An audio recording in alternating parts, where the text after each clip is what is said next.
I'm Pat Miller, and this is the Professional Photographer Podcast. Welcome into the Professional Photographer Podcast. I'm your host, Pat Miller. We are live at Imaging USA 2025 in Dallas in the Sony studio. I'll gush on them in just 1 minute. This is the Scale Your Influence series where I've been able to sit down with YouTubers and content creators about how they think about creating content and what we can learn from them so we can get better at it. Our guest today is Miguel Quiles, and he's a YouTube king. I mean, not really, but we're gonna talk about making him a YouTube king in this video. Watch it all the way to the end. We have some fun. We're also going to talk about thumbnails, how to do them right, how not to do them right, how to pick the right topics, how to think about creating your content. We go all over the place in this interview, and if you want to be a YouTuber, you really want to go someplace with it, you're gonna love this interview. So Miguel's standing by, we'll get to him in a minute. Now back to the gushing on Sony. They brought us the Cinema Line cameras, and they are working flawlessly, and the Monitor and Control app. It has been the star of the show. People are walking up to this iPad that's running the entire show, no wires whatsoever, and people keep on saying, oh my gosh, this is great. What is that all about? If you're interested in capturing live content, the Monitor and Control app, it's really something special, so check that out. Okay, let's get on with the show. Miguel Quiles is standing by. Let's bring him on now. Miguel, welcome to the Professional Photographer Podcast. How are you today? Doing awesome.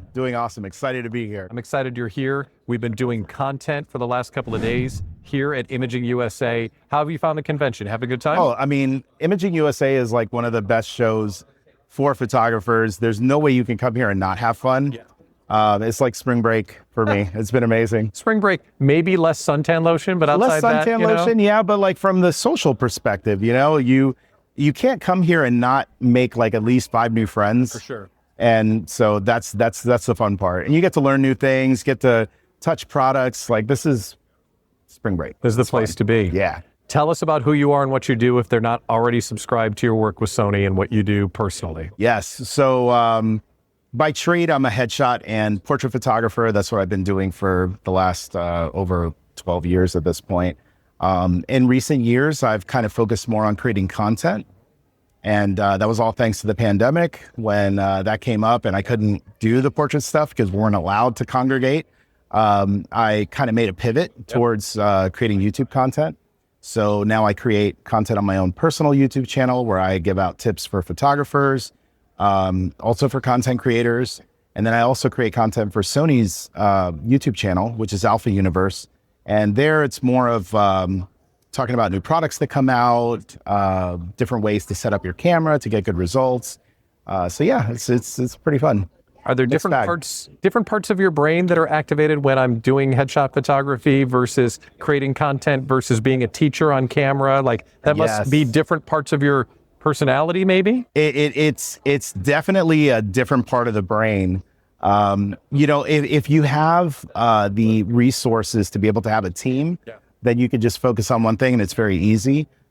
For me, I find photography to be very easy. You get in, you have your concept, you take your shots, call it a day. Yeah. Everything's nice and smooth. Content creation takes a lot. You have to plan things out, talk about, you have to think about what do you want to talk about? You have to figure out how do I package that? Because sometimes the topic that you want to talk about, if it's just like how to take a good portrait, well, there's a million videos on YouTube of how to take a portrait. So you got to come up with a novel way to be able to talk about what you want to talk about, but not have it with that title. So you do all this research.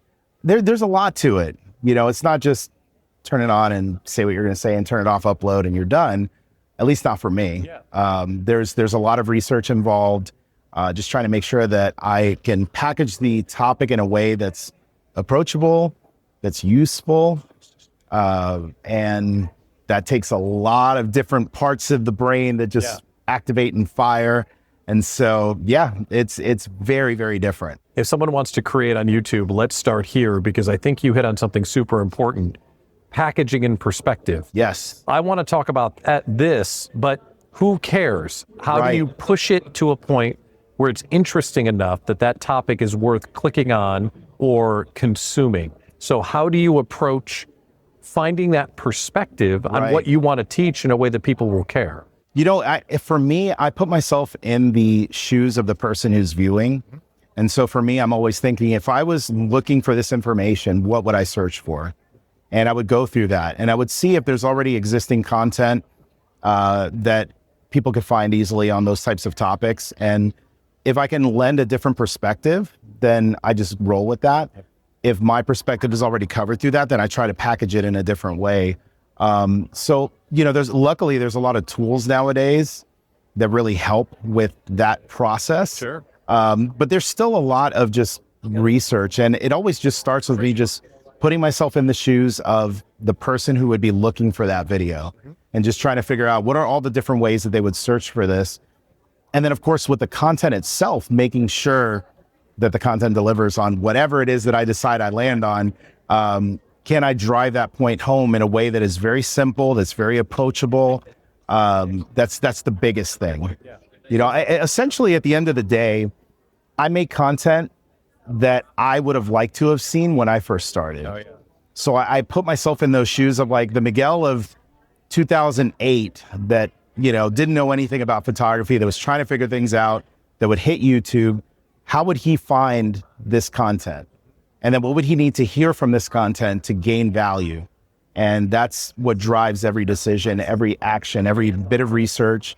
It's all through that lens. That adds a ton of value. We will come back to that, but I cannot gloss over the idea of there are these great tools that save you time. Right. Because I remember seeing TubeBuddy for the first time and my head exploded. So it's crazy. I assume you're thinking TubeBuddy, Ask the Public, what else? vidIQ is great. Keywords Everywhere or Keywords Anywhere. So I can't remember off the top of my head. Those are great. Then there's other, I mean, those are probably the primary ones. Sure. Obviously the YouTube search itself is extremely powerful.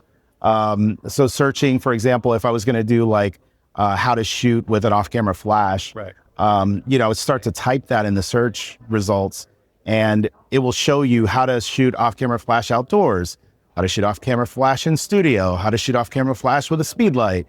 And, you know, I would look at it and say, okay, if my idea was like 10th on the list of different options for the search result, I probably want to package it towards the top of that search result instead. But to be very honest with you, those tools, they're all fantastic. They're all great. However, with experience, I've learned that sometimes you just have to go with your gut, because there's been many times where the tool tells me this is not going to be a good video. It's not going to do well. They give you all these statistics and it's a 1 out of 100. Basically, don't do this video topic. It's too competitive. It's too this.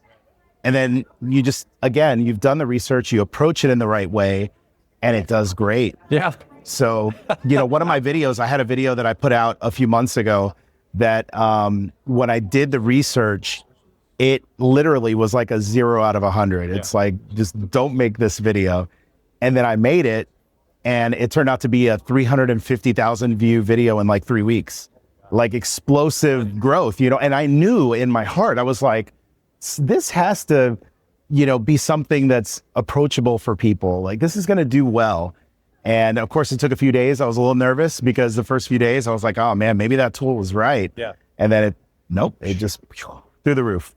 Does your inner hype man have to argue with your inner educator sometimes that you know this has to exist, but your hype man is telling you, no, we got to do it this way? Do those two conflict? Yeah, sometimes it does. I mean, there's, you know, especially when you have friends that also are in the YouTube sphere, you know, sometimes that kind of muddies your feelings on how things are going to perform and how it's going to do.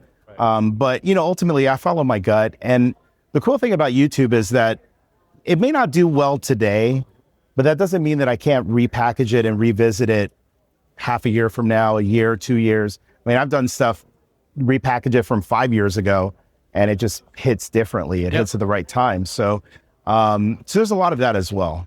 Whenever I talk to YouTubers, I always want to ask them to explain how important thumbnails are, because I've heard people say they're the only thing that matters when it comes to getting video views. Right. Give us the religion on thumbnails. So it's very interesting because what you hear sounds right, In theory, when you go to YouTube, you see a thumbnail and you see the title of the video. Yeah. And if the title is good, you'll see the entire title. Some people make very long titles and then it gets cut off. And then you go back to the thumbnail. And if the thumbnail is very strong, then hopefully you earn the click. Yeah. However, I will say that I've had some videos that I didn't feel the thumbnail was very powerful, but the title was great. And the video does great. Yeah. So it's a weird thing. I've just learned over the years that the traditional advice when it comes to title and thumbnail, it's mostly true, but there are still videos that can break out that don't have a great thumbnail, that just have a good topic. Sometimes the YouTube algorithm just blesses you one day with just like it's a terrible topic, and all of a sudden just, I don't know, they put it in front of a lot of people and a lot of people click on it. But it's good YouTube practice to come up with at least 2 or 3 different thumbnail options, come up with 2 or 3 different titles, and roll the dice. And let's see which one, which one actually performs. Do you have a folder on your machine full of hundreds of surprise-looking faces and pointing at things that you use in your So it's thumbnails? really funny. I actually made a video for Alpha Universe. It's because you make everything into content. So it was basically taking selfies. And so I used the Creators app to basically set up my camera on a tripod and with a gray background with my lights and everything. And I just do a bunch of faces and expressions.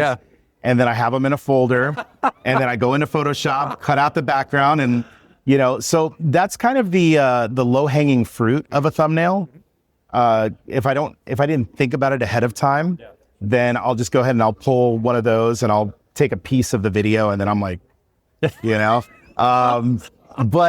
it's better, and I've learned this as well in the last year, that if you pre-plan your thumbnails. I don't go into that folder as much anymore. Like while I'm actually at the shoot, I'll stop and I'll think, okay, let's make sure we shoot a thumbnail before we leave. And, again, sometimes those perform great. Sometimes the really silly YouTube face performs well. You just never know. It's literally just a crapshoot.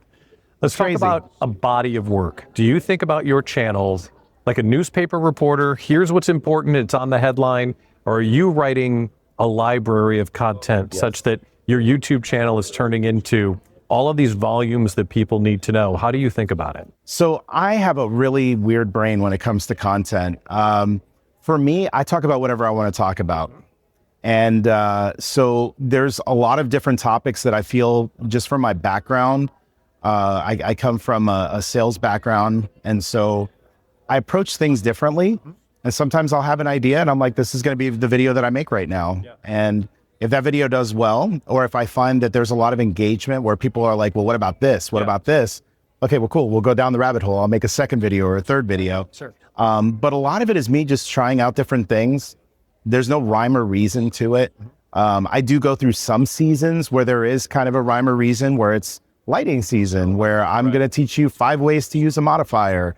Or, my favorite techniques for shooting portraits outdoors, or 3 things to do, or 3 things not to do. So I follow those same kind of templates, but really when it boils down to it, I just make whatever I like to make at the time. I don't, and maybe I wouldn't recommend that to everybody. If they're wanting to get into YouTube, you probably should follow a more kind of scalable formula. But, for me, my YouTube channel is just kind of my digital diary. I make things that I even use them for reference. I'll make a video and I'll go back to it like years later. I'll forget how to do something. And I'm like, oh yeah, I made a video about that. Let me rewatch my own video. And that's kind of like the test, the moment of truth. Like, can I watch my own video and relearn something that I forgot because I haven't done it in years? So there's a lot of that. There's definitely a lot of that. Let's talk to someone that wants to be as involved as you are with YouTube. What are some words of wisdom to get them started to accelerate their content commitment? Because you can't just make it once every 3 or 4 weeks when you feel like it. If you're going to do this, talk them through making that choice and that commitment to create content. I think that the hardest thing for people when they're getting started is that they're too worried about their self-image, right? They're in their own heads. They're worried about how they sound, how they look, and they just don't create. They talk themselves out of it. They're like, oh, well, there's already somebody else who's talked about this, and they're way better, way more famous, way whatever, right? They give themselves a lot of excuses to not get started. And what I would tell those people is that you need to create a lot of content before you could find yourself, find your voice, find your approach. Your first, I don't know, 30, 40, 50 videos are probably not going to be great. And if they are, like, wonderful, you know, but realistically, I can only think of a handful of creators that I've ever seen that come right out of the gates on YouTube that just kill it. It usually takes them a little while. They have to figure out their process and figure out, you know, do you script your content or do you just talk off the cuff? Sure. Do you shoot a bunch of B-roll and then look at it and say, what's the story? And then make up a story after and do VO. So you got to figure out what is the best way for you to create content. And the only way to do that is to put in the reps. Mm-hmm. You know, you don't go to the gym and all of a sudden you work out once and you're buff, you know, or you're fit. It's a consistency that you have to apply. But the thing that keeps people from being consistent is that they're just in their own heads. So if you can just be okay with the fact that you're going to be on camera, you're going to sound funny to yourself, but to other people, they don't see that.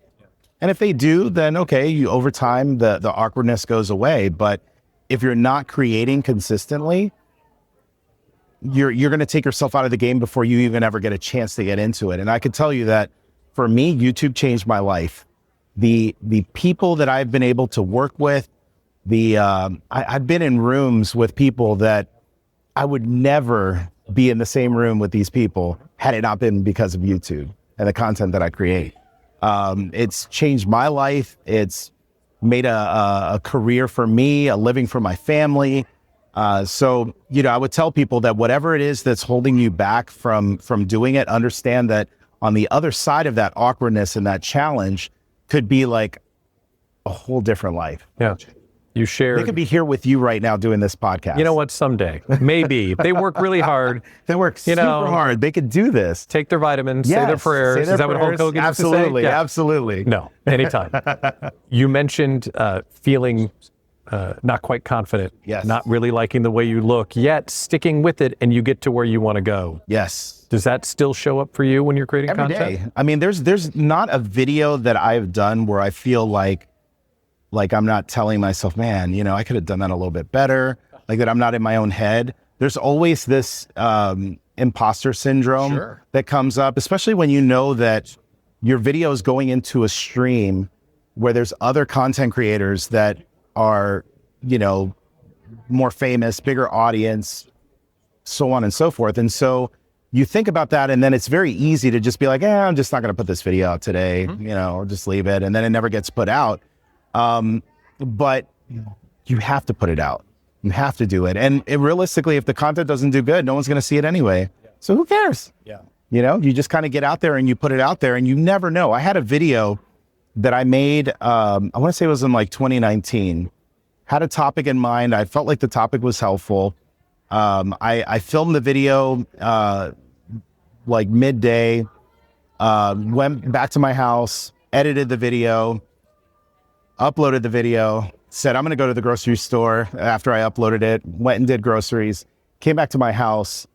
And in that span of time, the video had like 30,000 views. Whoa. And this never happens. Yeah. Bunch of comments. And I'm like, this is really weird. Let me see what people are commenting. And I see the comments and they're like, my left ear loved this video. And a lot of like weird comments like that. And I'm like, what is this? So I put on my headphones. And sure enough, the audio was only one channel audio.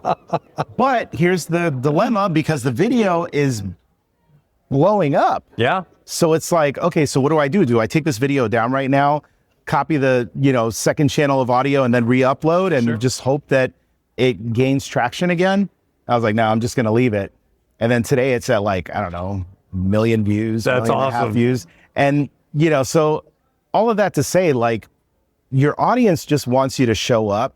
I didn't show up perfectly for them at that point, but the content was good. The information was helpful and it did great. It's been my best performing piece of content. And that's the difference between taking a photo Right. and being a person in a video. Correct. The people that are clicking on your channel, they want you. Right. The nice cuts and the lighting and the gear, it's all helpful. Yeah, it's all helpful. But they're there for you as opposed to you creating an image and it's about the image. Right. Right. Big difference. It's a huge difference. And I think there's still people that don't understand that. There's some people that hide behind that. It's like, oh, it's all about the image. And, the image is a big part of it. But realistically, people gravitate to the artist. They gravitate to the content creator. And I know a lot of content creators that don't even show, like they're in the photography space and I've never seen a photo from them, but yet they talk about photography. They do reviews for products. So there's a market for that as well. You have to figure out what lane do you want to be in. Okay, we're going to end by giving you a promotion. Nice. You are now Ready. the king of photography YouTube. Wow. Everyone must succumb to your demands. My neck hurts. That's a heavy Are you crown. ready? The crown Yes. is on. Yes. Okay, photography YouTube. The world needs more what? I think that the world needs more recipes for how to take good photos. And I felt like this is what brought me into YouTube in the beginning. And I feel like it's the same problem today that I identified personally when I first started YouTube back in like 2012. Is that you still have a lot of people that talk about the theory of things. They show their work. They cheerlead their work. The audience loves their work, but they don't show you the nuts and bolts, and they don't talk enough about the actual nuts and bolts that if you decide like, wow, that's a beautiful image, I want to take that, they don't know how to take it. They just have the inspiration, but then they'll go out there and they'll fumble. So that's kind of the approach that I take with my content personally. And I still see that it's a huge gap in the market. So, there's a lot of content creators that I watch that I love their work. And I'm like, man, I wish you would talk about how you shot that. And they talk about it, but it's from this high level where I'm sure they feel like they are giving the nuts and bolts of how to do it. But if I got my camera and tried to just go based off of what they say, I'm still not creating what they're creating. So I try to give all of that, and then you have a jumping off point. If you like the exact way I did it, you know exactly how I did it. If you look at it and you're like, well, I like it, but I wish I would do it like this, or I would change this. Well, great. You got the recipe, right? Once you have the recipe, if it's too much sugar, don't put so much sugar, put a little bit less. Or you could switch it for stevia or whatever. You know what I mean? Yeah, it's terrible. Tastes like dirt. But if you want to do that, wanted that, that's by all means, go ahead and put stevia in there. So, that's kind of, that's what I would say. I mean, I personally would love to see more photography, content creators that actually talk more about the nitty gritty. And I know for a lot of people, I'll be honest, I talk to a lot of people behind the scenes and I'm like, so I really love this photo. What lens did you use? Why did you choose this setting? And they're like, I don't know, I just turned on the camera and took it. So they don't think about it. And they don't put themselves in the shoes of somebody who's new, who wants to walk in their footsteps. So I'm more of that, like, hey, let me take your hand and show you exactly how I did it. And I would love to see more of that. Because then even for me, I feel like I'm a student of the game, even though I've been doing this for a very long time. I hope that 20 years from now, I'm still a student of the game. And I try to just learn as much as I can. And I hope that people who are into that will also want to do the same. Oh, the great ones are students of the game. Yes. Okay, here's the other side of the coin. The world king of YouTube. The world doesn't need another what? Doesn't need another what? The world doesn't need another product reviewer. Oh, yes. There are so many people that I talk to that want to get started on YouTube, and they feel like their jumping in point is, oh, well, I need to start doing reviews of products. And the reality of the whole thing is like, there's already too many YouTubers out there. That there's big YouTubers, mid-sized YouTubers, there's new people coming in that review products, and we don't need more people reviewing products. We need people taking the products and using them and creating good work, regardless of whether it's a great product or not, and just doing something with it. And that's my my biggest pet peeve, I think, in the platform. When I talk to new people who are wanting to get into YouTube, they feel like that's kind of like when you get started with photography, you feel like I have to shoot weddings because that's how you make money. When in reality, there's a lot of things you could shoot and make money. It doesn't have to be that you work a 12-hour day and you don't like marriage and you don't like love, but yet you're a wedding photographer. Yeah, right. You know what I mean? Like, you don't have to do that if you don't want to. You could be on YouTube, be in the photography space, and you can tell stories about the photos you've taken. You can do vlogs. You can interview people. There's so many different things that you can do. You don't have to be a product reviewer. We got too many of that. We're done with that. Gerald Undone has that corner of the market. Let them have it. On to Petapixel, they have it. On to the next one. Miguel Quiles, king of YouTube. Well, thanks for coming on the show. I appreciate it. Thank you for having me. Thank you for having me. Good times. Thanks for tuning in to the Professional Photographer Podcast. It has been an absolute blast creating content at Imaging USA 2025 in Dallas. A big thanks to Sony for making it all possible. Now, if you enjoyed this video, we really would like to know. Obviously, we'd love it if you'd subscribe and if you liked the video as well. But where you get super great bonus points, I'll mail them to you. That's where you leave a comment.